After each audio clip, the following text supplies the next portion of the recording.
ओम नमः परमहंसास्वादितचर्मकमलचिन्मकरन्दाय भक्तजनमानसनिवासाय श्रीरामचन्द्राय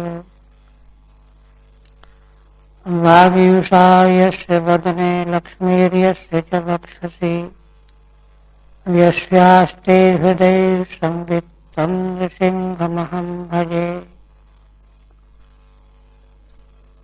विश्वसर्ग विसर्गादि नवलक्षणलक्षितम् श्रीकृष्णाख्यं परं धाम जगद्धाम नमाम तत्।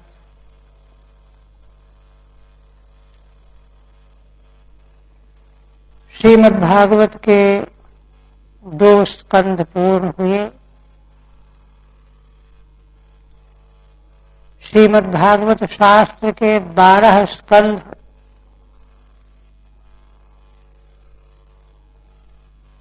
यह श्री भगवान के 12 अंग। वेद की श्रुति है द्वादशांगो ही पुरुषः। परमात्मा पुरुष ब्रह्म भगवान के विग्रह के 12 अंग हैं। इसीलिए भगवत विग्रह स्वरूप श्रीमद्भागवत के 12 स्कंध हैं। तो पूर्व के प्रथम द्वितीय स्कंध 12 अंग वाले परमेश्वर परमात्मा के दोनों चरण हैं, दाहिना चरण बायां चरण। ये दोनों चरण भगवान के प्रथम और द्वितीय स्कंध। सर्वप्रथम भगवान के चरणों का दर्शन करना चाहिए। इसके पश्चात तृतीय स्कंध भगवान का दक्षिण कर है। भाव को भक्तों ने, आचार्यों ने श्रीमद्भागवत के तृतीय स्कंध को भगवान का दक्षिण कर माना है, दाहिना। दक्षिण कर मानो भक्तजनों को आशीर्वाद देने के लिए उद्यत है। क्योंकि देखिए, क्रियाकलाप में दाहिना हाथ ही हमारा बढ़ता है। ये करो वो करो सब। तो भगवान का दक्षिण कर है तृतीय स्कंध। एक बात। दूसरी बात यह है कि अभी तक द्वितीय स्कंध में श्रीमद्भागवत की संक्षिप्त संप्रदाय परंपरा बताई गई।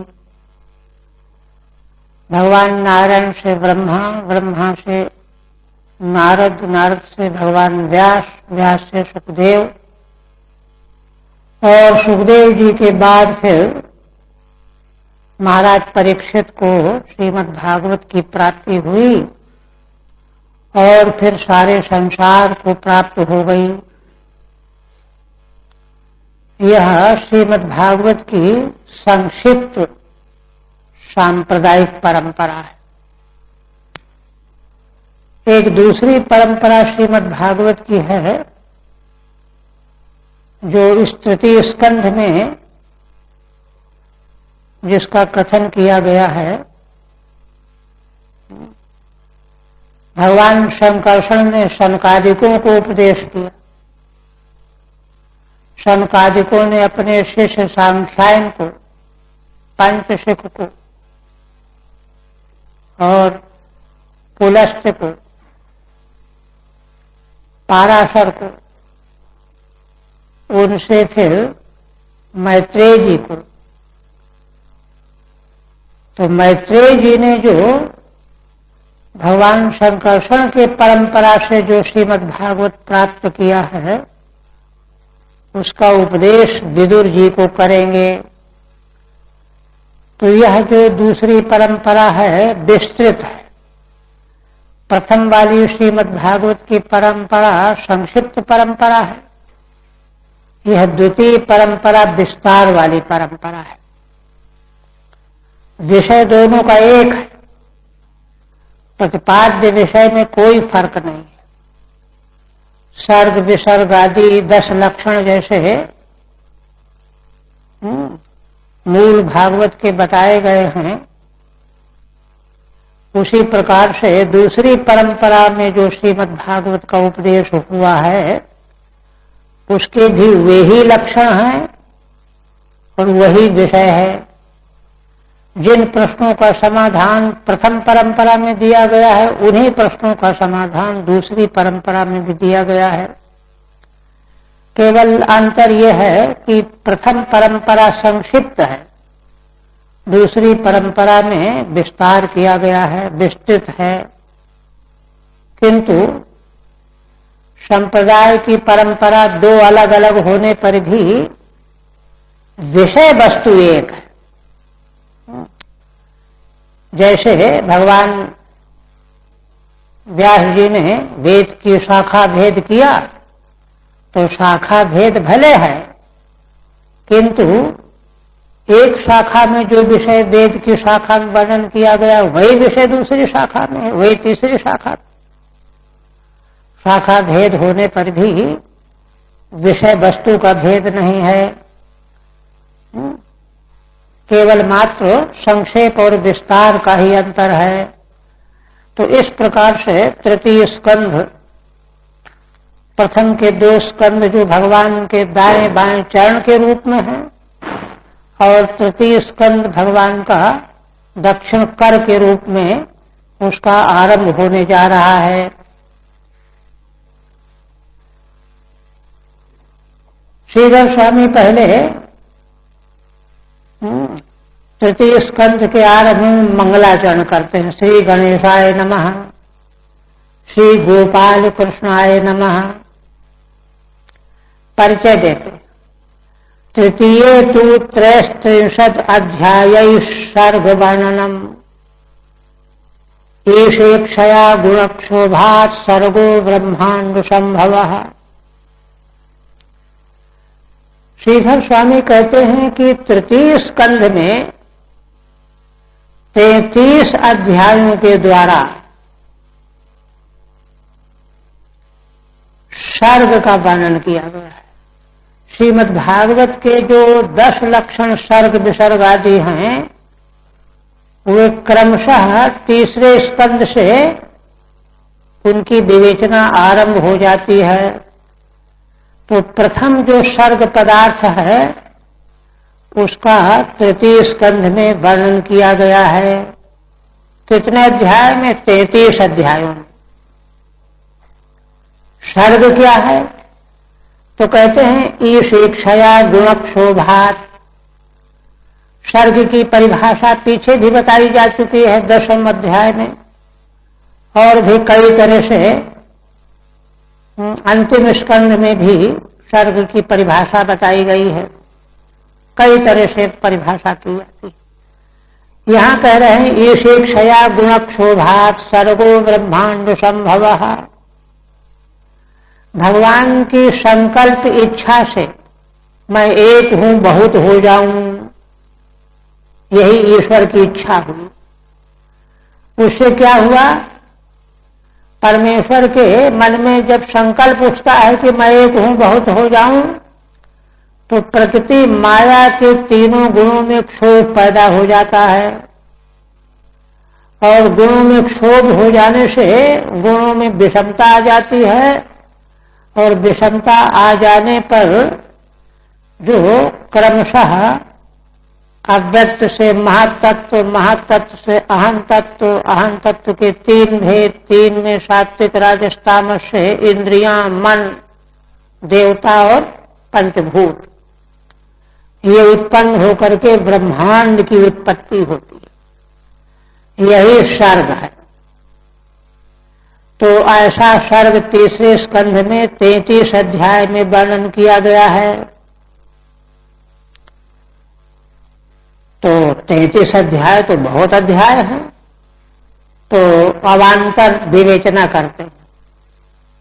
तत्र तु प्रथमेऽध्याये बंधून हित्वा गतायुषः। सबसे प्रथम अध्याय में अपने बंधु बांधवों को छोड़ करके विदुर जी क्यों छोड़ करके गए बंधुओं को, विस्तार से प्रसंग तो आगे आ ही रहा है। श्रीधर स्वामी कहते हैं कि उनके बंधु जो धृतराष्ट्र और भतीजे वगैरह थे गतायु हो गए थे। जहां भगवान से विरोध हो, धर्मात्मा का अपमान हो, वहां लंबी आयु नहीं होती। इसलिए कहते हैं कि अपने बंधु बांधवों को छोड़ करके, कौन से बंधुओं को, गतायुषा, जिनकी आयु क्षीण हो गई थी, जो मरने वाले थे, है ना, उनको छोड़ करके विदुर जी बाहर चले आए। निर्गतस्य उद्धवे नादौ संवाद शत्रुच्यते। ऐसे हस्तिनापुर छोड़ करके बाहर आए हुए क्षत्रु माने विदुरस्य, विदुर जी का सर्वप्रथम उद्धव जी के साथ में संवाद कहा जाएगा। वे बहुत दिनों के बाद मिलेंगे, आलिंगन करेंगे, दोनों महाभागवत। तो परम भागवत महाभागवत जब मिलते हैं तो कितना सुख होता है उनको,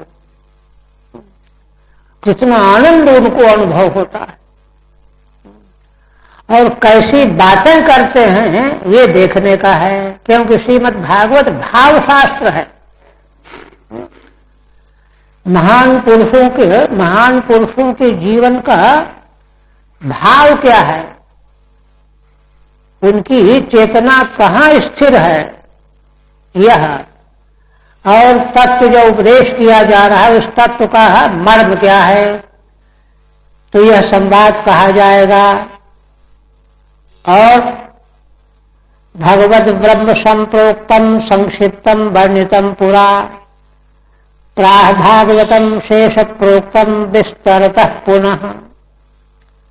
कहते हैं कि अभी अभी दूसरे स्कंद के 10वें अध्याय में, नवम 10वें अध्याय में भगवान नारायण के द्वारा ब्रह्मा जी को जो चतुश्लोकी भागवत कही गई वह बहुत ही संक्षिप्त थी, पहले जिसका वर्णन किया गया है। उसी भागवत को जब भगवान शेष के द्वारा शनकादिकों को उपदेश किया जाएगा तो भागवत तो वही है, किंतु उसका जरा विस्तार से उपदेश किया गया है। तो पुनः विस्तार से उसी भागवत का उल्लेख यहां किया जाएगा। तो क्या मतलब, दो भागवत अलग अलग भागवत हैं क्या? कहते नहीं, श्रीमद् भागवत तो एक है, किंतु उसके संप्रदाय की प्रवृत्ति दो प्रकार की है। द्विधा ही श्रीमद् भागवत संप्रदाय प्रवृत्ति। संप्रदाय शब्द का अर्थ, ये संप्रदाय शैव वैष्णव गौड़िया और निम्बार्क, ये संप्रदाय मतलब नहीं है। संप्रदाय शब्द वैदिक है।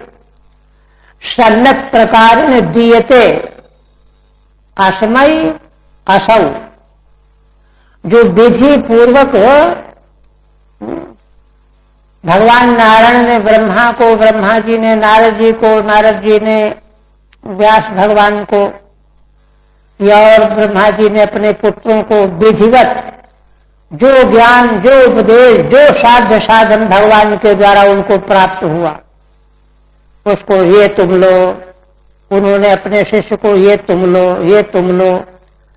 इस तरह से जो अविच्छिन्न परंपरा के आधार पर अनादिकाल से जो चला आ रहा है वह संप्रदाय है। इसलिए श्रीमद् भागवत के संप्रदाय माने परंपरा से प्राप्त होना, उसकी प्रवृत्ति दो प्रकार से है। एकतः संक्षेपतः श्री नारायण ब्रह्म नारदादि द्वारेण, पहली प्रवृत्ति तो है संक्षेप वाली।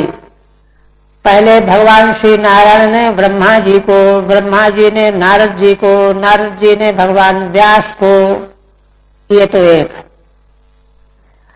और अन्यतस्तु दूसरी श्रीमद् भागवत की सांप्रदायिक प्रवृत्ति क्या है? विस्तारतः, विस्तार से, विस्तार वाली प्रवृत्ति में क्या है? शेष, भगवान शेष, उन्होंने सनत कुमार जी को सुनाया, सनत कुमार जी ने सांख्यायन को सुनाया, सांख्यायन ने पराशर जी को सुनाया, पराशर जी ने मैत्रेय जी को सुनाया। यह विस्तार वाली प्रवृत्ति है श्रीमद् भागवत की, किंतु दोनों का प्रतिपाद्य विषय एक है। तत्र द्वितीय श्री नारायण ब्रह्म संवादेन संक्षेपतो, तो उनमें से दूसरे स्कंध में 9वें अध्याय में भगवान नारायण के ब्रह्मा जी के साथ में जो संवाद वर्णन किया गया है, तो उस संवाद के वर्णन में संक्षेप से अहमेवासमेवाग्रे, यह जो चतुश्लोकी उपदेश भगवान ने किया है ना, चतुश्लोक्या श्री भागवतम निरूपितम, संक्षेप वाली सांप्रदायिक परंपरा की चतुश्लोकी भागवत का निरूपण पीछे किया जा चुका है दूसरे स्कंध में। अब वही तदेव ब्रह्मनाद संवादेन 10 लक्षणतया किंचित विस्तरेणोक्तम, उसी को जब ब्रह्मा जी ने नारद जी को सुनाया है, तो 4 श्लोक वाली जो भागवत है उसका कुछ विस्तार कर दिया, विस्तार करके 10 लक्षण वाली भागवत नारद जी को उपदेश किया है। अब उसी श्रीमद् भागवत को, चतुश्लोकी को जिसका विस्तार ब्रह्मा जी ने किया, उसी श्रीमद् भागवत को तदेव शेषोक्तम अति विस्तरतः, भगवान शेष के द्वारा जब यह भागवत कही गई तो अति विस्तार से कही गई। कैसी है वहां? तो उसी को वर्णन करने के लिए तीसरे स्कंद का आरंभ होने जा रहा है। शेषोक्तम अति विस्तर तो वक्तुम, शेष भगवान ने जो शनकादिकों को उपदेश किया है, उसी श्रीमद् भागवत की दूसरी प्रवृत्ति को, परंपरा को बड़े विस्तार से कहने के लिए तीसरे स्कंद का आरंभ है। तत्र तृतीय प्रथमम क्षत्रुर मैत्रेय संगमः, अब 33 अध्याय में जिस सर्ग पदार्थ का वर्णन किया गया है उसका भी स्पष्टीकरण देते हैं। कहते हैं कि देखो, इस तीसरे स्कंद में सर्वप्रथम विदुर और मैत्रेय का संगम बताया गया है 4 अध्यायों में। 4 अध्याय में विदुर और उद्धव जी की बातचीत होने के बाद उद्धव जी का संकेत पा करके विदुर जी हरिद्वार जाकर के मैत्रेय जी से का दर्शन करेंगे। तो 4 अध्याय तो इसमें लग गए। इसके बाद फिर मैत्रेय जी का उपदेश होगा, तो उसमें ततः अष्टभी सविसर्ग सर्ग प्रपंच, 8 अध्यायों के द्वारा है ना विसर्ग के सहित सर्ग प्रपंच का उल्लेख किया जाएगा। 8 4 12 अध्याय हो जाएंगे। ततो विसर्ग प्रस्तावेन, फिर इसके बाद सर्ग के साथ में विसर्ग का प्रस्ताव आएगा। तो उस विसर्ग का प्रस्ताव आने पर 7 अध्याय में सप्तभिर बराहावतारः, भगवान का वराह के रूप में अवतार वर्णन किया जाएगा विसर्ग का प्रस्ताव आने पर। तो 12 7 19 अध्याय तो ये खर्च हो जाए। इसके बाद ततः एकेन विसर्ग समाहारः, फिर एक अध्याय से विसर्ग का समाहार माने इकट्ठा कर देना। तत्प्रसंगेन चतुर्भी कपिलावतारः, और उस विसर्ग समाहार के प्रसंग में 4 अध्यायों के द्वारा भगवान कपिल का अवतार, तो 19 के बाद एक 20, 20 के बाद 4 मिलाकर के 24 अध्याय हो गए। 24 अध्याय के बाद फिर ततो नवभी, 9 4 13 33 हो गए। ततो नवभी कपिलाख्यानम, कपिल भगवान का माता देहूति को उपदेश किया जाएगा 9 अध्यायों में। तो कुल मिलाकर के इति 33 अध्यायैहि, 33 अध्यायों के द्वारा तृतीय स्कंध से प्रवृत्ति ही, तीसरे स्कंध का विस्तार किया गया है। ये परिचय दे दिया गया। आप व्याख्या के लिए कहते हैं कि तत्र द्वितीय स्कंधांते, दूसरे स्कंद का जब अंत हो रहा था 10वें अध्याय में, तो भगवान सुखदेव जी ने महाराज परीक्षित के जो प्रश्न थे उन प्रश्नों का उत्तर श्रीमद् भागवत के माध्यम से देने लगे। तो वहीं पर कहा कि देखो राजन, तुमने ये प्रश्न भी पूछा है, परिमाणम च कालस्य कल्पलक्षण विग्रहम, काल का परिमाण कितना बड़ा है, सबसे छोटा टुकड़ा सबसे बड़ा टुकड़ा काल का, काल माने समय, कल्प का लक्षण उसका स्वरूप, यथा पुरस्ताद व्याख्यास्ये पादमं कल्पमथो शृणु। तो इन तीनों विषयों को तो हम प्रसंग आने पर फिर व्याख्यान करेंगे, पीछे पुरस्ताद माने पीछे व्याख्या करेंगे। अभी चूंकि पाद्मकल्प का वर्णन चल पड़ा है, तो अभी तुम पाद्मकल्प का प्रसंग सुन लो। उस प्रसंग को सुनाने के बाद फिर हम काल का परिमाण, कल्प का लक्षण आदि सब बताएंगे। इति प्रतिज्ञातमर्थम विस्तरेण निरूपयितुम इतिहासम प्रस्तौति। यह जो भगवान सुखदेव जी ने महाराज परीक्षित को कहा है, प्रतिज्ञा की है एक तरह से कि हम ऐसा बताएंगे, ये बताएंगे, ये बताएंगे, वादा हो गया ना। तो उसी को विस्तार से निरूपण करने के लिए इतिहास को पहले प्रस्तुत कर रहे हैं, क्योंकि इतिहास के द्वारा प्रश्न उठाया जाता है। कौन किससे मिला, कौन कहां आया, क्या उसकी जिज्ञासा थी, किससे प्रश्न किया, फिर किसने उत्तर दिया। इतिहासम प्रस्तौति भगवान शुकः, उस प्रश्नोत्तर के प्रसंग को लाने के लिए इतिहास लाया गया है ना। एवमिति द्वाभ्याम, अब मूल में ओम नमो भगवते वासुदेवाय श्री शुक उवाचो। भगवान सुखदेव जी बोले, एवमेतत्पुरा पृष्ठो मैत्रेयो भगवान किल क्षत्रावनम प्रविष्टेन त्यक्त्वा स्वगृह वृद्धिमत। भगवान सुखदेव जी कहने लगे कि राजन, तुमने जो काल का परिमाण, कल्प का लक्षण, ये जो प्रश्न किया है, तो इन सारे प्रश्नों को पूर्व में मैत्रेय भगवान से क्षत्रा माने विदुर के द्वारा प्रश्न किया गया था। क्षत्रा तृतीयांत, विदुरेण,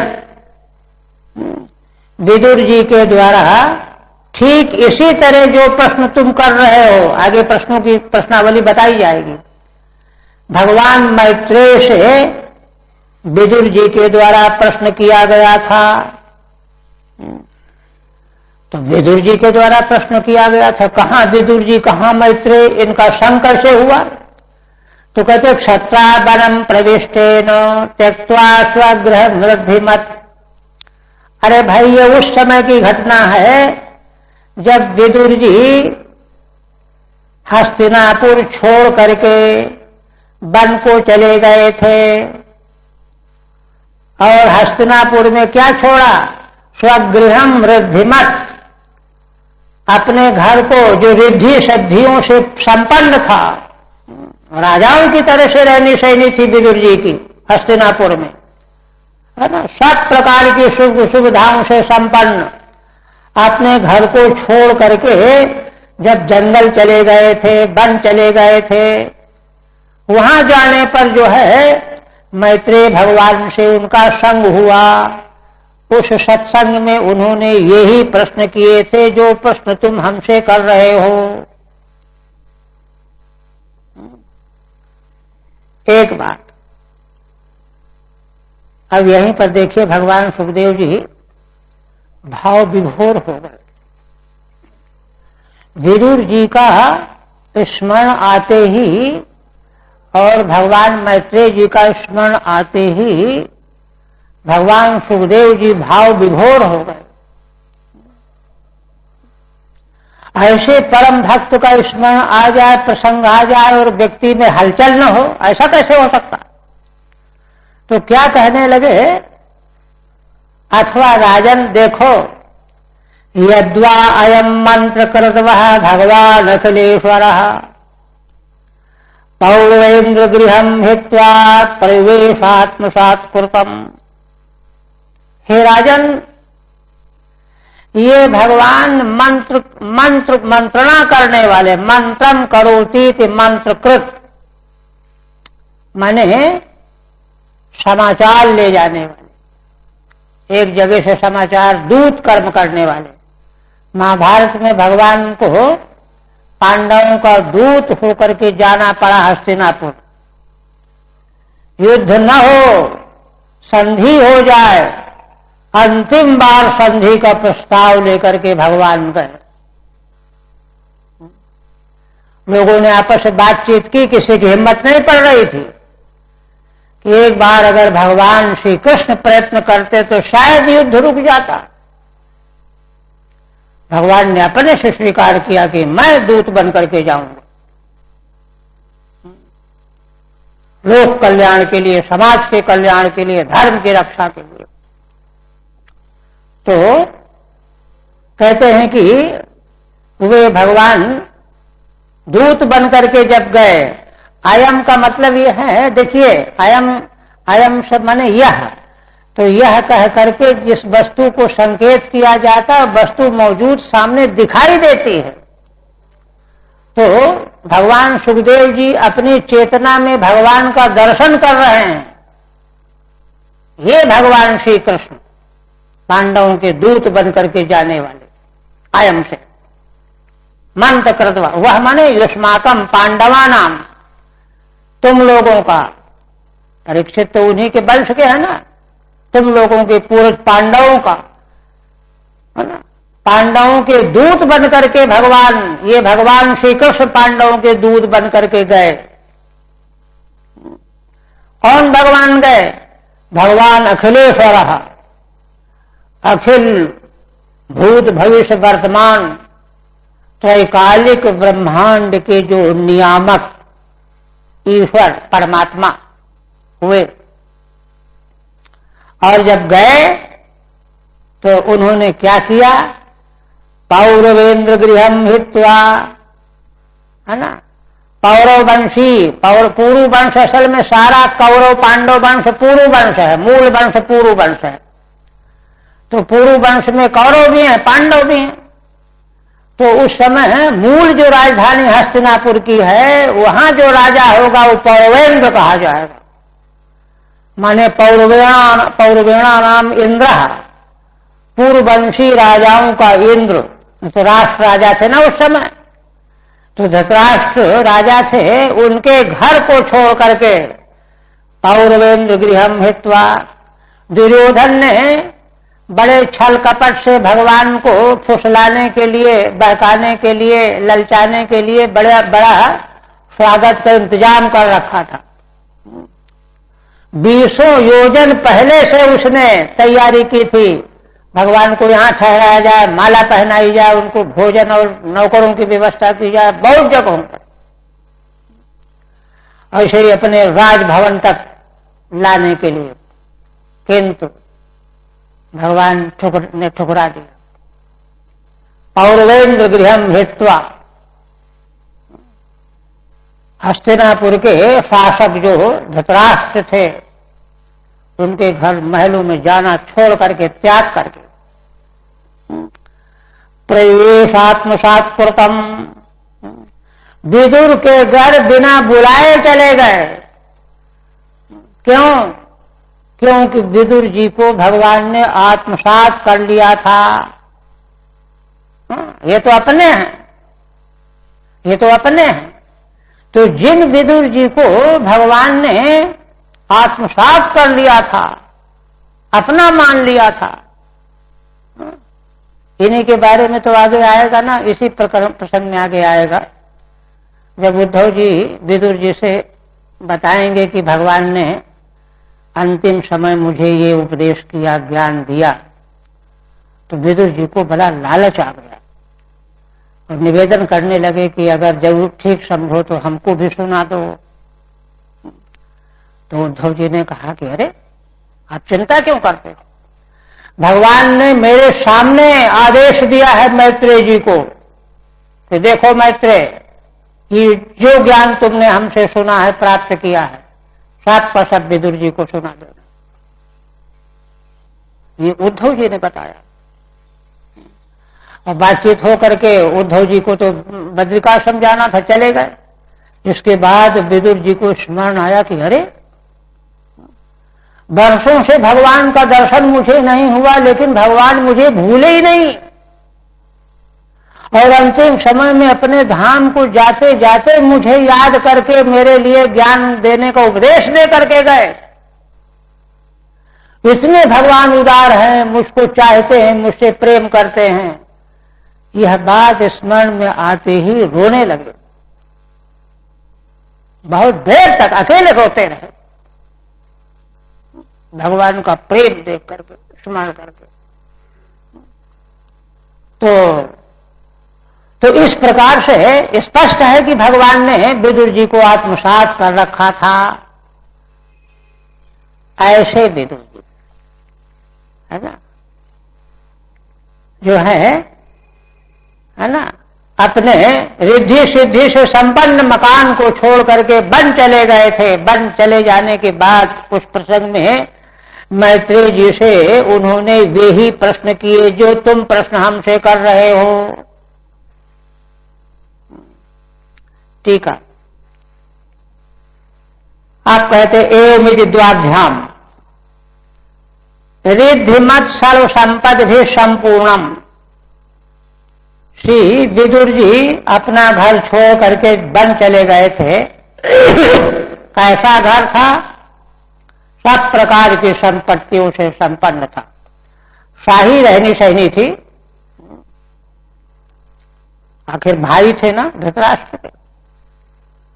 और कहते हैं दूसरे श्लोक, किंचाति श्लाघ्यम त्यागा नरमित्याह। दूसरी बात कहते हैं कि वे विदुर जी क्यों छोड़ करके गए। कथमपि विदुर जी हस्तिनापुर वालों को उनको त्यागना नहीं चाहिए, वो त्याग करने योग्य नहीं थे। यह बात कहने जा रहे हैं दूसरे श्लोक में, त्यागा नरमित्याह अतिश्लाघ्य यद्वै प्रसिद्धम गृहम वह पांडवानाम मंत्रकृत दौत्यकर्ता सन्नयम श्री कृष्ण। उन्होंने उस प्रसिद्ध घर को छोड़ा विदुर जी ने, जो त्याग करने लायक नहीं था। जिस घर में भगवान जब दूत बन करके हस्तिनापुर आए, बिना बुलाए चले आए, विदुर जी ने कोई समाचार, उनको पता ही नहीं था, लेकिन सबसे प्रथम भगवान अपने आप पहुंच गए। ऐसा उनका घर जो है महिमाशाली था, त्याग करने लायक नहीं था, लेकिन क्या करते बेचारे, त्यागना पड़ा। त्यागा नर है क्यों? पांडवा नाम मंत्रकृत, पांडवों की मंत्रणा करने वाले दौत्यकर्ता, उनके लिए दूत कर्म करने वाले भगवान सन्नयम श्री कृष्ण, वे भगवान श्री कृष्ण। अयम से, अयम माने ये श्री कृष्ण, बुद्धि सन्निधानात् अयमित निर्देश, माने भगवान सुखदेव जी श्री कृष्ण भगवान को बुद्धि के सामने मानो देख रहे हैं कि ये श्री कृष्ण। और जब भगवान समाचार दूत बन करके गए तो पौरवेंद्रो दुर्योधन, पौरवेंद्र राजा वही था, माने युवराज बना दिया था ना, धृतराष्ट्र राजा थे, युवराज जिसको बनाया जाता वो राजा ही होता है। तो दुर्योधन तस्य गृहम हित्वा, उसके घर को त्याग करके अनाहूत एव प्रवेश, किंतु विदुर जी के घर में बिना बुलाए ही प्रविष्ट हो गए, चले गए। तत्र हेतु, हेतु है, कारण है क्या, आत्मसात कृतम आत्मीयत्वेन गृहीतम, भगवान ने स्वयं ही विदुर जी को आत्मसात कर लिया था, ये हमारे अपने हैं, आत्मीय हैं, ऐसा समझ लिया था, ग्रहण कर लिया था, स्वीकार कर लिया था। विदुर जी तो परम निष्पाप थे। अब इस पर महाराज प्रश्न करने लगे। उनको बड़ी जिज्ञासा हुई कि ऐसे महापुरुष को घर छोड़ के जाना पड़ा, आखिर क्या बात हुई। राजोवाच कुछ क्षत्रुर भगवता मैत्रेयेणाश संगमः कदा वा सह संवाद एतद वर्णयेन प्रभो। तो सबसे पहले तो महाराज का ध्यान यह है कि मैत्रेय जी के साथ विदुर जी का जो सत्संग हुआ है वह सत्संग कहाँ हुआ और क्या प्रश्नोत्तर हुआ। सबसे ज्यादा कौतूहल तो उनकी दृष्टि तो वही है, इसलिए पहले वही पूछते हैं। विदुर जी का भगवान मैत्रेय के साथ में कहाँ संगम हुआ, कहाँ भेंट हुई। वे तो तपस्वी थे, ऋषि थे, हिमालय की तलाई में रहते थे। और कदा वा सह संवाद, और किस समय उन दोनों महापुरुषों में संवाद हुआ। एतद वर्णयेन प्रभो, आप कृपा करके हे भगवान आप यह वर्णन करो। एक बात और, न हेल्पार्थोदयस्तस्य विदुरस्यामलात्मनः तस्मिन् वरीयसी प्रश्नः साधुवादोपबृंहितः। कहते हैं कि अमलात्मना विदुरस्य तस्य, है ना, विदुर जी निर्मल आत्मा थे, अमलात्मा थे, काम क्रोध लोभ मोह मत मत्सर कोई विकार नहीं था। ऐसे विदुर जी के द्वारा जो प्रश्न किया गया होगा, तो वह तो बड़ा महान प्रश्न होगा। उस प्रश्न के अर्थ उत्तर का अर्थ जो है बहुत मूल्यवान होगा, परम पारमार्थिक होगा।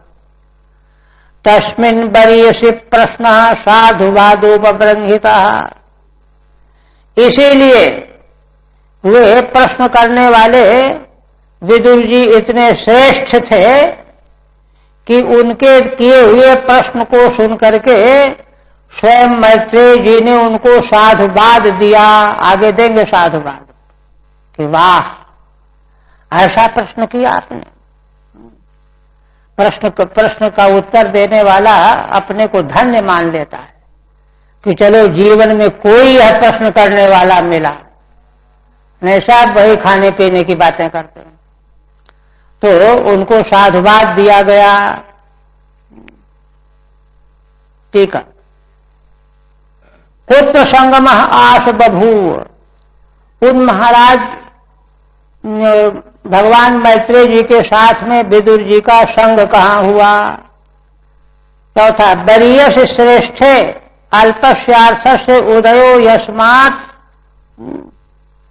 तथा भूतो न भवति, उनके द्वारा जो श्रेष्ठ पुरुष के द्वारा जो प्रश्न किया गया होगा तो उसका परिणाम मामूली नहीं होगा, अल्प अर्थ वाला नहीं होगा, कोई बड़ा भारी परिणाम होगा। साधुवादेन शताम अनुमोदनेन उपबृंहितः संवर्धितः, क्योंकि विदुर जी की बातों को सुन करके हमेशा से साधु पुरुषों ने उनकी बड़ी प्रशंसा की है, साधुवाद दिया है, वाह विदुर जी बहुत अच्छे हो, ऐसा उनके महिमा का संवर्धन किया है। अथवा साधोर मैत्रेयस्य वादेन उत्तरेण श्लाघिता इत्यर्थः। अथवा साधु महापुरुष मैत्रेय के उत्तर के द्वारा विदुर जी के प्रश्न की बड़ी श्लाघा की गई है। इसलिए क्या प्रश्नोत्तर हुआ, कहाँ उनका संग हुआ, किस समय संवाद हुआ, ये आप कृपा करके बताओ। सूत जी कहने लगे, स एवं ऋषिवर्योऽयं पृष्ठो राज्ञा परीक्षिता प्रत्यातम सुबहुवित प्रीतात्मा सूयतामिति। सूत जी महाराज कहते हैं कि हे ऋषियों, इस प्रकार से ऋषियों में श्रेष्ठ भगवान सुखदेव जी, उनसे जब महाराज परीक्षित के द्वारा ऐसा प्रश्न किया गया, तम प्रत्याह, तो उन महाराज परीक्षित के प्रति भगवान सुखदेव जी ने उत्तर दिया, बोले सुबहुवित प्रीतात्मा सूयतामिति। दो विशेषण है, एक तो भगवान सुखदेव जी सुबहुवित हैं, बहुत विषयों को जानने वाले हैं, और सु माने विधिवत जानने वाले हैं एक, और प्रीतात्मा महाराज के उस प्रश्न को सुन करके बड़े प्रसन्न हो गए, आनंद आ गया, गदगद हो गए, प्रसन्न होकर के उनको उत्तर देने के लिए कहने लगे, सूयतामिति, सुनो राजन, अगर तुम पूछते हो तो। श्री शुकवाच। अब पहले भगवान सुखदेव जी कारण बता रहे हैं कि विदुर जी ने क्यों त्यागा हस्तिनापुर, तो उसका वर्णन करते हैं। श्री शुकवाचो, यदा तु राजा स्वसुता नसु असाधून् पुष्पन्न धर्मेण विनष्ट दृष्टि भ्रातुर्यविष्ठस्य सुतान् विबन्धून् प्रवेश्य लाक्षा भवने ददाह। अब वह सारा इतिहास न बता करके मुख्य कौरवों के द्वारा पांडवों के साथ क्या क्या अत्याचार अन्याय अपराध किया गया, उसका संकेत करते हुए और विदुर जी के द्वारा हमेशा पांडवों के पक्ष में तर्क देने पर यह नौबत आई, उसी का वर्णन करते हैं। यदा माने जिस समय राजा कौन, धृतराष्ट्र, स्वसुतान साधून पुष्णन्न धर्मेण विनष्ट दृष्टि, एक तो राजा धृतराष्ट्र की दृष्टि विनष्ट हो चुकी थी, आंख से तो अंधे थे ही, बुद्धि भी उनकी विनष्ट थी, अज्ञानांधकार भी था। इसीलिए अपने असाधून स्वसुतान अधर्मेण पुष्णन, उनके 100 पुत्र बड़े असाध स्वभाव के थे, दुष्ट स्वभाव के थे, अधार्मिक थे, इसलिए उनका आधार पूर्वक पोषण करने में लगे रहते थे। सब कुछ जानते हुए भी पक्षपात किया करते थे अपने पुत्रों का, यही अधर्म पूर्वक उनका पोषण करना था, विनष्ट दृष्टि थी। तो कहते हैं कि कैसे ऐसा कर रहे थे, जरा समझाओ।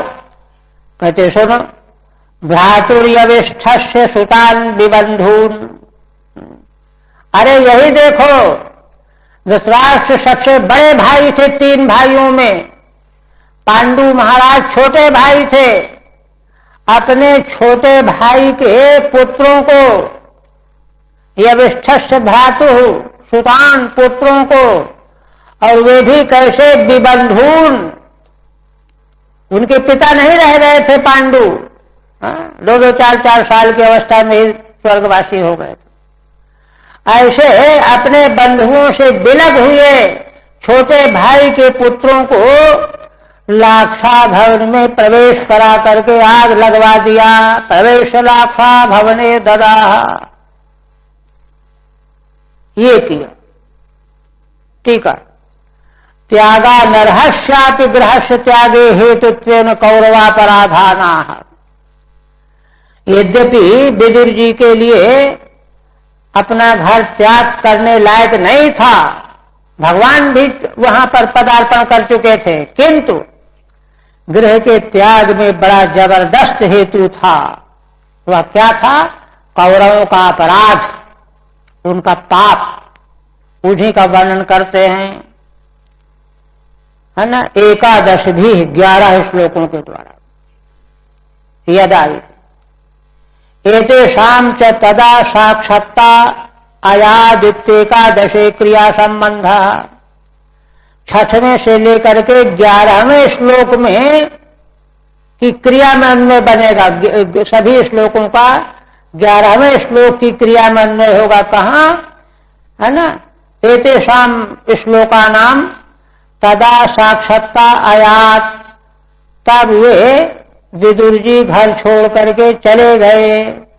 11वें श्लोक की क्रिया में इसका अन्वय होगा जाकर के। अब इसकी व्याख्या करते यविष्ठस्य कनिष्ठस्य पांडो। पांडु धृतराष्ट्र से छोटे भाई थे। विबंधु उन पांडवों को, पांडु पुत्रों को, जिनका कोई अपना बंधु नहीं रह गया था।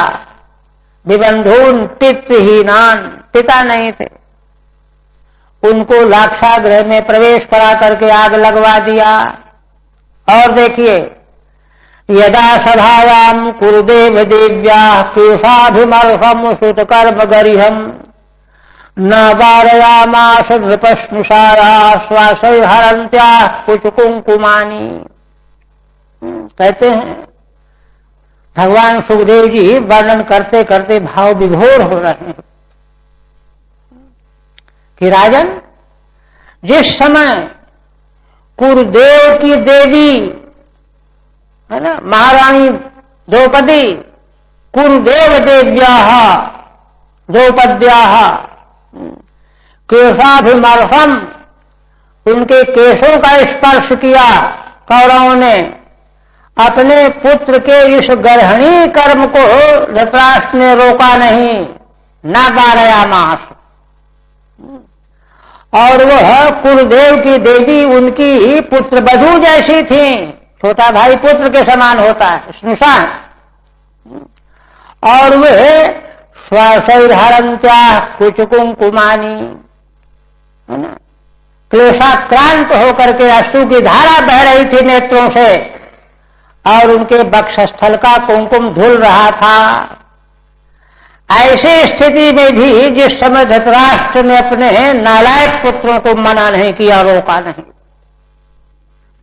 टीका कुरुदेवस्य युधिष्ठिरस्य, कुरुदेव युधिष्ठिर थे, वास्तव में तो राज्य के अधिकारी, पांडु को राज्य मिला हुआ था ना, वो तो बाहर चले गए थे, तब तक संभालने के लिए धृतराष्ट्र को दे दिया गया था। धृतराष्ट्र पात्र नहीं थे अधिकारी।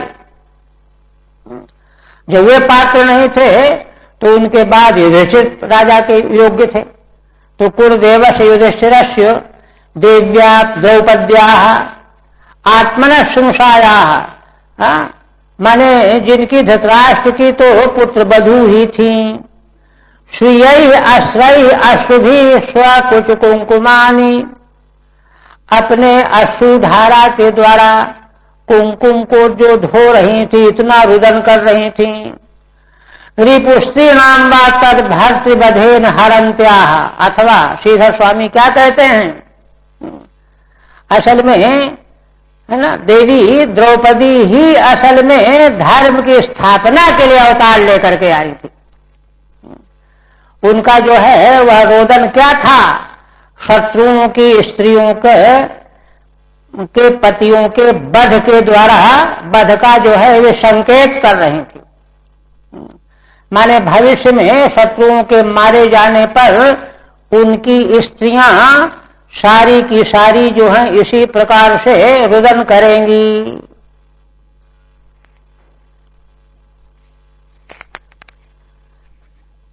और भी देखिए, द्यूते त्वधर्मेण जितस्य साधो सत्यावलंबस्य बनागतस्य नयाचतोदात समयेन दायम तमोजुहाणो यदजात शत्रो। तीसरा, अपराध पर अपराध। द्यूत में एक तो महाराज युधिष्ठिर से उनका राज्य धन संपत्ति अधर्म पूर्वक जीत लिया, ठग लिया शकुनी आदि को ने। युधिष्ठिर तो महाराज साधु पुरुष थे, सत्य का अवलंबन ले रखा था उन्होंने। यद्यपि उनके भाई तैयार थे कि हम अभी इनसे मुकाबला करेंगे, लेकिन युधिष्ठिर ने उनको कुछ नहीं करने दिया। हमने वचन दिया है 12 साल जंगल में रहेंगे, 1 साल अज्ञातवास करेंगे। सत्य का अवलंबन लेने वाले वन में रहे, और लौट करके जब आए तो उन्होंने दूत भेज करके अपना राज्य मांगा, जबकि मांगने की जरूरत नहीं पड़नी चाहिए, तुरंत अपने आप देना चाहिए। नयजतोदात समय नदायम, समय माने वचनबद्ध होने पर भी, प्रतिज्ञाबद्ध होने पर भी, तय था जुआ होने के पहले, उनका भाग नहीं दिया। क्यों? तमोजुषाण यद अजात शत्रु, अजात शत्रु युधिष्ठिर का भाग लौटाला नहीं, क्योंकि वह कौरव बल सेना दुर्योधन तमोगुण का सेवन करने वाला था, मोह में आक्रांत था, चाहे धृतराष्ट्र आक्रांत थे। टीका, सत्यावलंबस्य सत्याश्रयस्य, सत्य का अवलंबन किया था महाराज युधिष्ठिर ने। नहीं तो कितनी देर लगती कौरवों को शिक्षा देने में। वनात् प्रत्यागतस्य, वन से लौट आए 12 साल रह करके, 1 साल अज्ञातवास करके। समयेन पूर्वकृतेन, पूर्व में जो तय था, शर्त थी कि इसके बाद जो है राज्य लौटाला जाएगा, लेकिन दायम अंशम याचमानस्य, मांगे जाने पर भी उनका अंश नहीं दिया। यदि यदात नादात ना ददऊ, नहीं दिया। क्यों? तमो मोहम जुषाण, पुत्रम सेवमाना। धृतराष्ट्र की दृष्टि से अगर इसको प्रयोग करें तो केवल पुत्र के संतोष की सेवा में लगे थे धृतराष्ट्र, और दुर्योधन के लिए अगर यह तमोजुषाण पद का प्रयोग माने तो अविवेकम वा, अविवेक का साथ दे रहा था, विवेकी था। यदा च पार्थ प्रहित सभायाम जगद गुरुरियानि जगाद कृष्णः नतानि पुंसाम अमृतायनानि राजोरुमेने क्षत पुण्य लेशः। है ना? 5वां, एक से एक अपराध। कहते हैं कि इसके बाद अंत में पार्थ माने युधिष्ठिर महाराज की प्रार्थना पर भगवान श्री कृष्ण को भेजा गया दूत बना करके। कौरवों की सभा में भगवान स्वयं गए, है ना? जगद गुरु कृष्ण यानी जगाद, कौरवों की सभा में हस्तिनापुर में सारे संसार के स्वामी भगवान श्री कृष्ण ने जो कुछ कहा, भाषण किया। महाभारत में भगवान का भाषण इतना उज्जवल है, संसार के इतिहास में कहीं भी नहीं मिलेगा, इतना बेजोड़ भाषण है। नतानि पुंसाम अमृतायनानि, भगवान के वे वचन सभी मनुष्यों के लिए अमृत जैसा सुख देने वाले थे। किंतु राजा धृतराष्ट्र न उर्मेने, धृतराष्ट्र ने उनको महत्व ही नहीं दिया। क्यों महत्व नहीं दिया? कहते क्षत पुण्य लेशा, अरे उन लोगों का पुण्य क्षीण हो चुका था, है ना? पुण्य का लेश भी नहीं रह गया था। इसलिए भगवान के उन वचनों को, जो मनुष्यों के लिए अमृत के समान फल देने वाले वाक्य थे, मानने वाले के लिए, उन वाक्यों का भी आदर नहीं किया। टीका, यानी वचनानि पुंसाम, भगवान के वे भाषण के वचन पुरुषों को, कोई भी मनुष्य हो, भीष्मादिकों को, अमृतायनानी, अमृत श्राविणी, अमृत जैसे श्रावी सब मने चुआने वाले थे, वर्षा करने वाले थे, उन वाक्यों को राजा धृतराष्ट्रो दुर्योधनो व उर बहु न मैंने, भगवान के उन वचनों को दुष्ट दुर्योधन ने चाहे धृतराष्ट्र ने महत्व नहीं दिया। क्यों? क्षतो नष्ट पुण्य लेशो यश सहा, अरे उसके पुण्य का लेश ही नष्ट हो चुका था।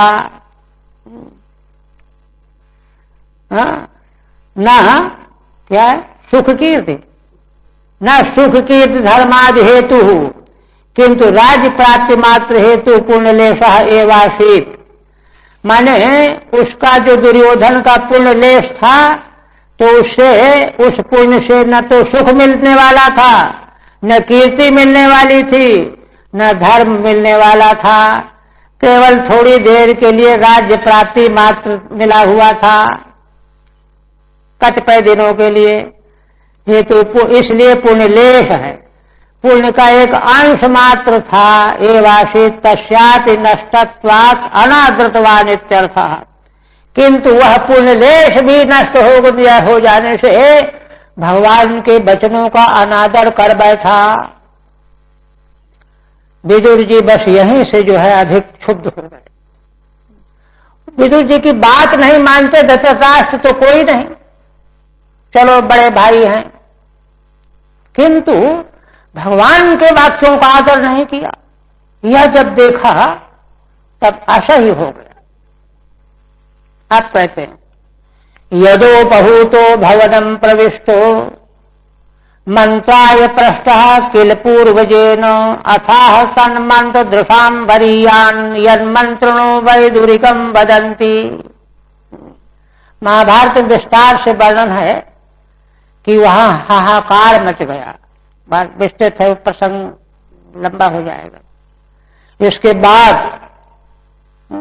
भगवान ने वहां विराट स्वरूप प्रकट किया।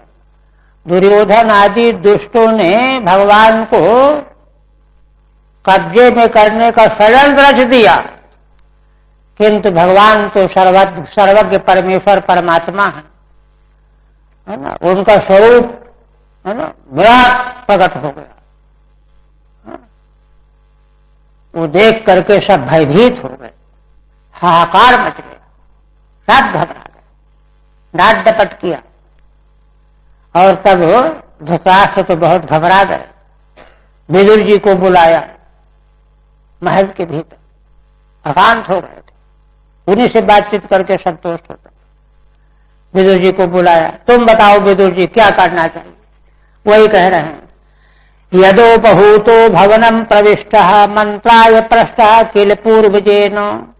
जिस समय विदुर जी को आह्वान किया गया, विदुर जी जल्दी आओ, महाराज बुला रहे हैं, आपसे बात करना चाहते हैं। चले गए, बड़े भाई बुला रहे हैं, महाराजा हैं, किस लिए बुला रहे हैं? कुछ जो है मंत्रणा करनी है। पूर्वज हैं, बड़े भाई हैं, पूर्वज के द्वारा मंत्रणा करनी है। तब उन्होंने दो टूक बात कही, अथाह तन्मंत्र दृशांबरीयान यन्मंत्रणो वैदुरिकम वदन्ति। विदुर जी के उस समय के उद्योग पर्व का प्रकरण है यह, है ना। वहां विदुर जी ने जो उपदेश किया महाराज धृतराष्ट्र को, मंत्र के जानने वाले ये कहते हैं कि उससे श्रेष्ठ नीति का उपदेश कोई हो ही नहीं सकता। यन्मंत्रणो वैदुरिकम वदन्ति, और वह उनका व्याख्यान विदुर जी का विदुर नीति के नाम से संसार में प्रसिद्ध हो गए। विदुर नीति है ना, मंत्रणा के कुशल लोग उसको वैदुरिक मंत्र कहने लगे। विदुर जी की बात है, ये अकाट्य है, ऐसा महत्व प्राप्त हुआ। ये बातें कही जाकर के। ठीक है, इदानीं विदेशयुक्तम पराभवम दर्शयति। अभी तो देखिए धर्म का पराभव, भगवान का तिरस्कार किया, अब तो विदुर का भी तिरस्कार करने की बात दिखा रहे हैं। यदा भी 6 श्लोकों, यदा पूर्वजेन धृतराष्ट्रेण मंत्राय चोपहूता, है ना, पूर्वज धृतराष्ट्र बड़े भाई थे, है ना, मंत्रणा करने के लिए आह्वान किया विदुर जी को। अंतर्गृहम प्रवेश, राजमहल में चले गए, भाई ही थे। मंत्रम पृष्ठः, और उनसे मंत्रणा पूछी गई। सन अथानंतरम तदाह, पूछने के बाद उन्होंने अपनी बात कही, बिना पूछे नहीं कही। किम, क्या कहा? कहते हैं अरे उन्होंने जो कहा, मंत्रणो अद्यापि, मंत्रणा के कुशल लोग आज भी यद वैदुरिकम विदुर वाक्यमिति प्रसिद्धम वदंती, ये भाई विदुर जी का वक्तव्य है, ऐसी प्रसिद्धि मान करके आज भी उनका आदर करते हैं। इतना उच्च कोटि का वक्तव्य है। सदैवा देखिए उन्होंने क्या कहा, अब उनका वक्तव्य है विदुर जी का। अजात शत्रु प्रत्यक्षदायम तितिक्षतो दुर्विषहम तवागः। देखो महाराज, अजात शत्रु युधिष्ठिर, अजात शत्रु दायम प्रत्यक्ष, महाराज युधिष्ठिर कहा राज्य भाग दे दो। माने मतलब क्या है? उस राज्य में उन्हीं का अधिकार है, तुम्हारा कुछ नहीं है। उनका भाग नहीं दे रहे, इसलिए उन्हीं का भाग है, उनको दे दो। प्रत्यक्ष दायम, और देखो तितिक्षतो दुर्विषहम तवागः, तुम्हारे अपराध को, जो तुम्हारे द्वारा पुत्रों के द्वारा किए गए अपराध दुर्विषह हैं, उनको वे बराबर सहन करते चले आ रहे हैं। कभी उन्होंने कोई शिकवा शिकायत नहीं किया, सहन कर रहे हैं। मुनि की क्षमा सापते भारी, सहनशील व्यक्ति जब क्षमा कर देता है तो अपराध 100 गुना अधिक प्रखर हो जाता है, प्रबल हो जाता है। इसलिए राजन, सहामुजो यत्र भ्रको दराही, दूसरी बात और, तुम स्वयं जानते हो ब्रकोदर भीमसेन सर्प के समान गरम गरम सांस लेता रहता है।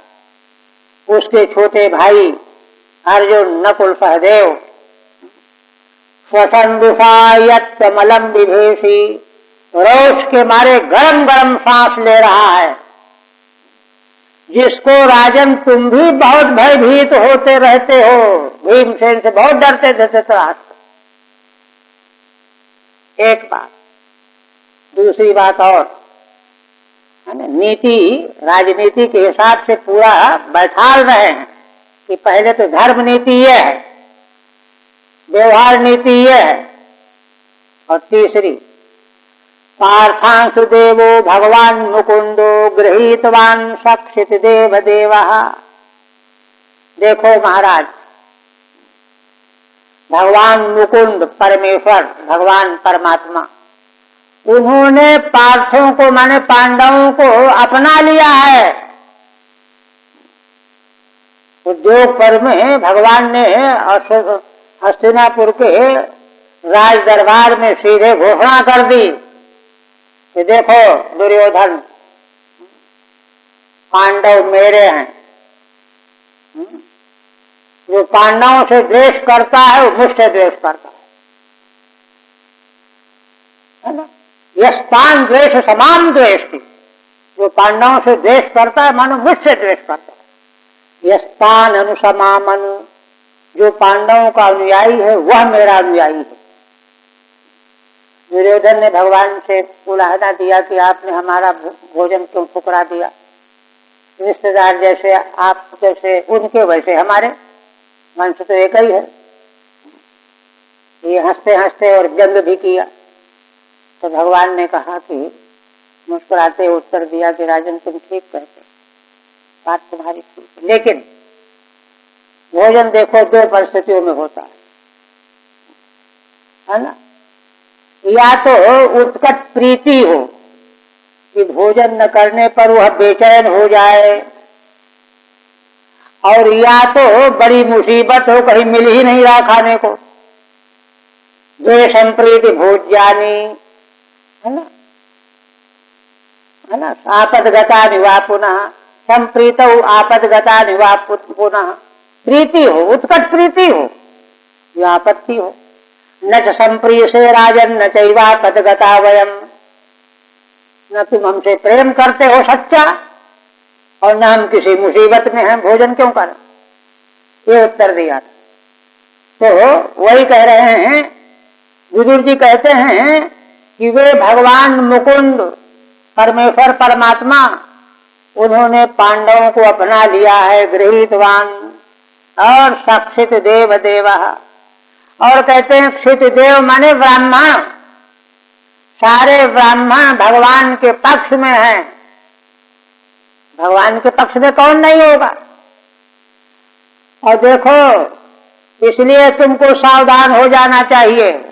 आस्ते सपुरियाम यदुदेव देवा, यदुदेव के देव भगवान श्री कृष्ण इस समय यदुपुरी द्वारिकापुरी में ही निवास कर रहे हैं। तुम सोच रहे हो कहीं बाहर चले गए होंगे, यही रह रहे हैं। और देखो, विनिर्जिता शेष देव देवा, सारे संसार के अशेष राजाओं को जीत लिया है उन्होंने। ये नहीं कि केवल उनकी बात ही बात है। इसलिए ऐसे भगवान जो सारे संसार के विजय करने वाले अजेय हैं, उन्होंने पांडवों को अपना लिया है।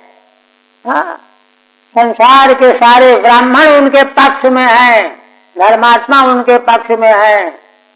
इसलिए तुम यह स्वप्न देखना बंद कर दो कि हमारी सेना पांडवों पर विजय पा जाएगी।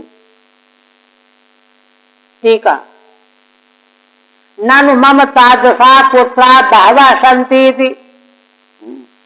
अगर धृतराष्ट्र कहें कि हमारे क्या केवल भीमसेन ही तो है, मेरे तो बहुत पुत्र हैं, 100 पुत्र हैं। अच्छा, तदेवा अजात शत्रु, यही है ना। तव आदो अपराधम सहमानस्य, तुम्हारे अपराध को सहन कर रहे हैं। दायम प्रतिबद्ध देहि, उनका हिस्सा दे दो। यत्रापराधे अनुजयी सह वर्तमानो ब्रकोदर रूपो अहि, जिनके प्रति अपराध करने पर अपने छोटे भाइयों के सहित वर्तमान में ब्रकोदर माने भीमसेन, वे ही मानो सर्प के समान है। क्रोधेन श्वसन वर्तते, जैसे सांप फुटकारता रहता है, ऐसे वे वर्तमान हैं। यद्यस्मात् त्वम अलम अत्यर्थम विधेसी, और उनसे तुम भी बहुत डरते हो। राजन, ननु मम तादृशा पुत्रा बहवः सन्ति, अगर तुम कहो कि भीमसेन जैसे पुत्र बहुत है हमारे, क्या कर लेगा भीमसेन? गर्वम मां कृथा, ऐसा गर्व मत करो। ये कहते हैं क्यों? पार्थांस्तु मुकुंद आत्मीयत्वेन गृहीतवान, मुकुंद भगवान श्री कृष्ण ने पांडवों को अपना लिया है, ये हमारे हैं। सच देव तत्रापि भगवान न तो प्राकृता, वे तो देव हैं, और देव का मतलब वे उनमें भी भगवान है, प्राकृत देव नहीं है। किंच साक्षित देवैर विप्र देवैश्चेन्द्रादिभिर वर्तमान, उन भगवान के साथ में सिद्धदेव माने ब्राह्मण और देवता माने इंद्रादि देवता, ये सब के सब भगवान के ही पक्ष में हैं। ये तो असौ तत्र विप्रा देवाश्चेत्यर्थः, आशय यह है कि जिस पक्ष में भगवान होते हैं उसी पक्ष में सारे संसार के ब्राह्मण होते हैं, और सारे देवता उसी पक्ष में होते हैं। सच स्वपुरिया में सुखमास्ते न त्वन्यत्र गतः, और वे अपनी द्वारिकापुरी में सुख पूर्वक रह रहे हैं, कहीं गए नहीं हैं।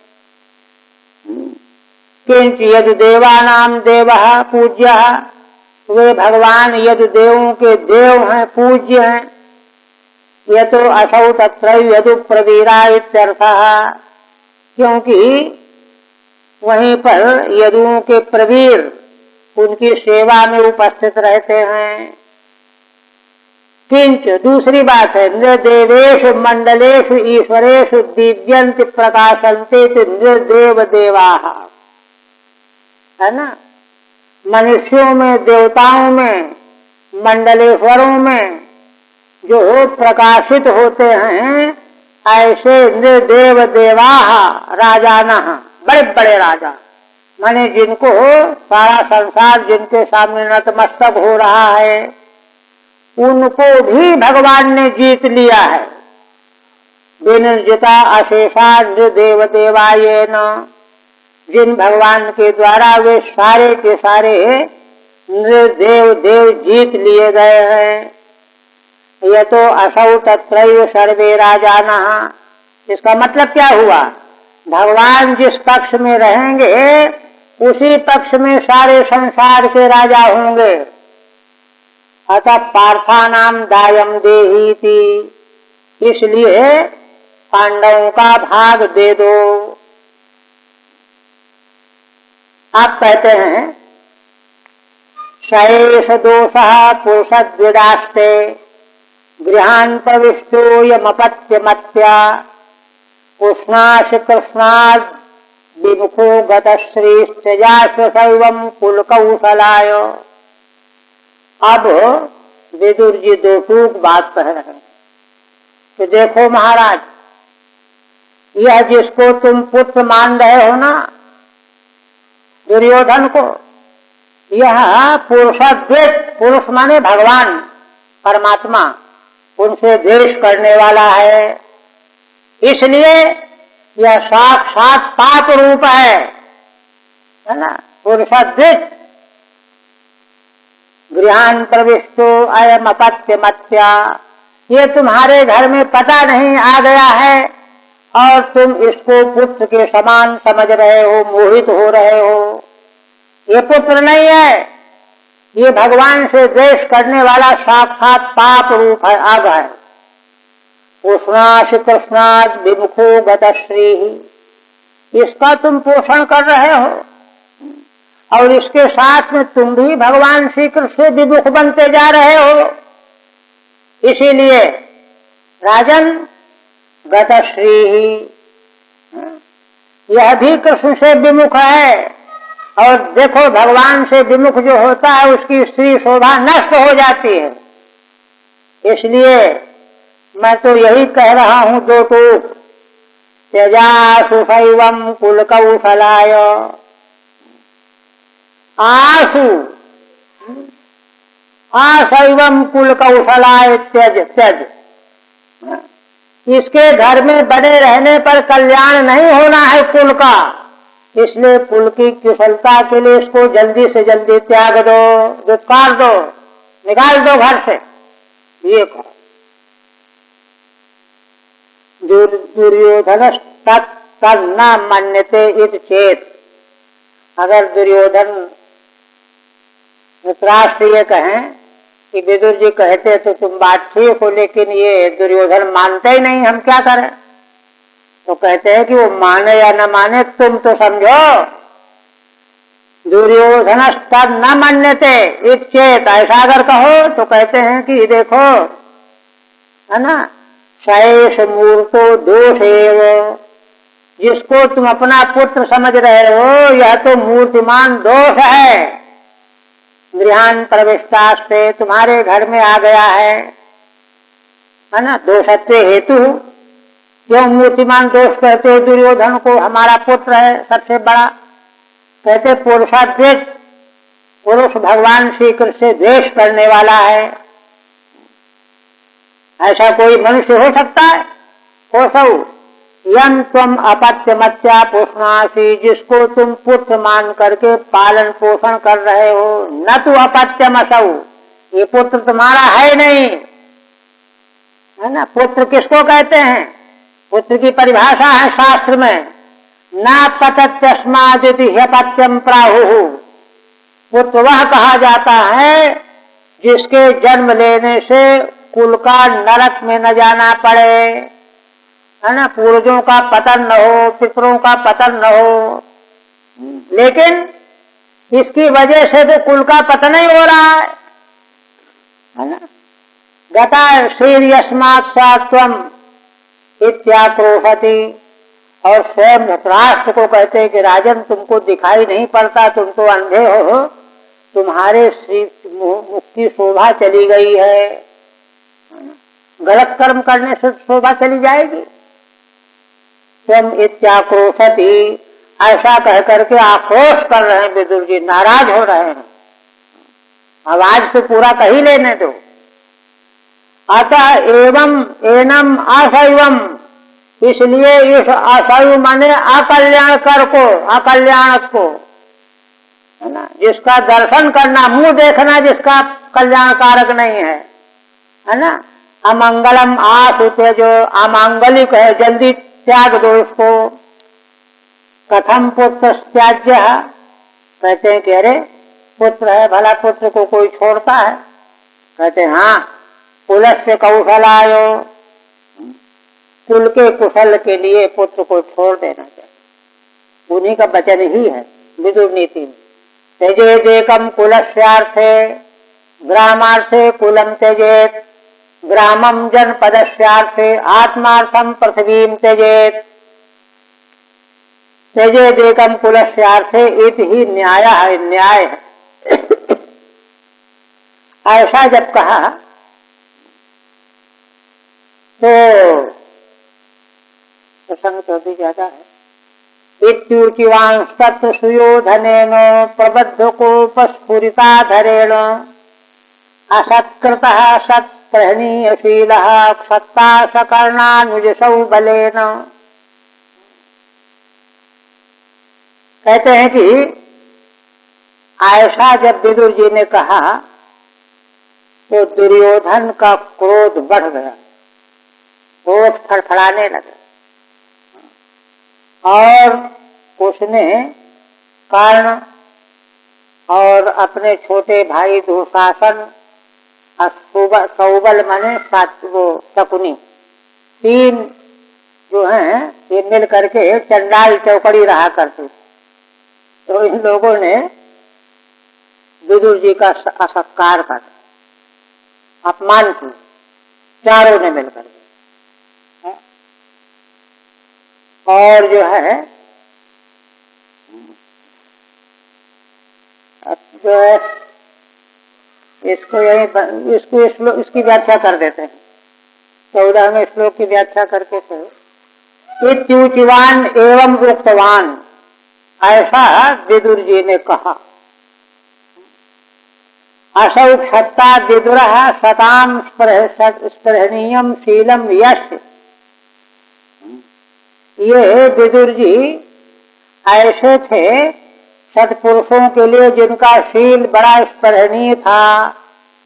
स कर्ण दुशासन शकुन सहितेन दुर्योधनेन असत्कृत तिरस्कृता। ऐसे विदुर जी जिनका सारे संसार के सत्पुरुष आदर करते थे, स्पृहा करते थे, उन विदुर जी का कर्ण दुशासन शकुनी तीन ये और स्वयं दुर्योधन चारों ने मिलकर के उनका तिरस्कार कर डाला। और बस इसी तिरस्कार के बाद विदुर जी हस्तिनापुर छोड़ करके चले जाएंगे। कल प्रसंग।